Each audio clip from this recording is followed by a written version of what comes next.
वर्ष की प्रत्येक एकादशी निर्जला करते थे। निर्जला, जल भी ग्रहण नहीं करते थे। एकादशी रहने का विधान निर्जला ही है। एकादश्याम निराहारा।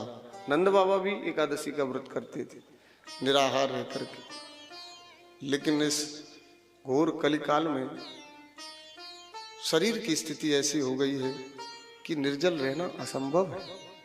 तो जो भक्त हैं, एकादशी के जो प्रेमी हैं, उन्होंने संतों से समाधान मांगा। बोले गुरुदेव, निर्जल तो हम नहीं रह सकते, लेकिन हमारा भाव है कि हम एकादशी रहें।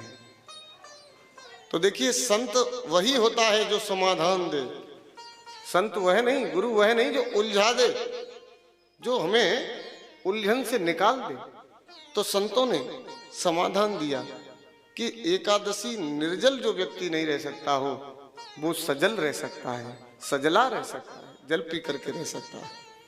लेकिन बहुत से भक्तों ने कहा, बोले प्रभु, हम तो जल पी करके भी एकादशी नहीं रह सकते, क्या एकादशी का लाभ हमको नहीं मिलेगा?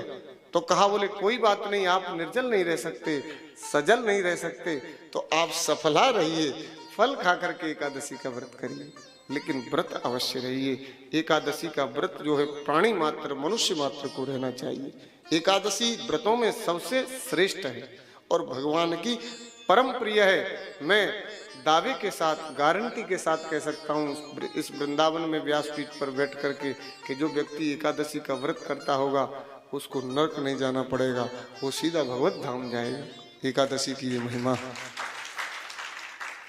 तो सफला भी रहिए, लेकिन उसमें भी सावधान होकर के। बहुत से लोग क्या करते हैं कि दिन भर फिर फलाहारी चलता है, सवेरे से लेकर के शाम तक फिर पता नहीं कूटू की पकौड़ी बनेंगी अलग से, है, और मखाने अलग तले जाएंगे, काजू अलग तले जाएंगे, केले अलग आएंगे, जूस अलग पिया जाएगा, पता नहीं कितने व्यंजन बन जाते हैं। तो इससे व्रत आपका सफल नहीं होगा। व्रत की पद्धति है कि व्रत आप रहे, किसी भी देवता का रहे, तो व्रत में एक ही बार हमको ग्रहण करना चाहिए। या तो आप सवेरे, आपको ज्यादा भूख लगती है तो सवेरे पा लीजिए, और यदि शाम को लगती है तो शाम को पा लीजिए। एक बार आप व्रत में ग्रहण कीजिए तो निश्चित रूप से आपका व्रत सफल हो जाएगा। और केवल इसी तरह से नहीं, व्रत का अर्थ होता है संकल्प। उस दिन संकल्प भी लीजिए, क्योंकि मनुष्य जीवन में बुराइयां बहुत होती हैं। मनुष्य के जीवन में बुराइयां बहुत होती हैं, तो दूसरे से पूछने की जरूरत नहीं है, अपने आप से ही पूछ लो कि हमारे अंदर बुराई क्या है। क्योंकि मनुष्य को दूसरा ज्यादा नहीं समझता, वो स्वयं अपने आप को ज्यादा समझता है। उसको पता चल जाता है कि मेरे अंदर बुराई क्या है। तो व्रत के साथ एक बुराई का भी संकल्प लें कि हम जीवन में ये बुराई भी छोड़ेंगे। तो हो सकता है कि व्रत करते करते हमारा ये शरीर भी निर्मल हो जाए। लेकिन फलाहार तो अब छूट गया है। बहुत कम लोग ऐसे हैं जो फलाहार, अब तो फुल आहार होता है। भोजन जिस दिन करते हैं उससे भी ज्यादा हम एकादशी के दिन खा जाते हैं। ये बात सही है कि गलत है, आप बताइए। अनुभव की बात हम बता रहे हैं।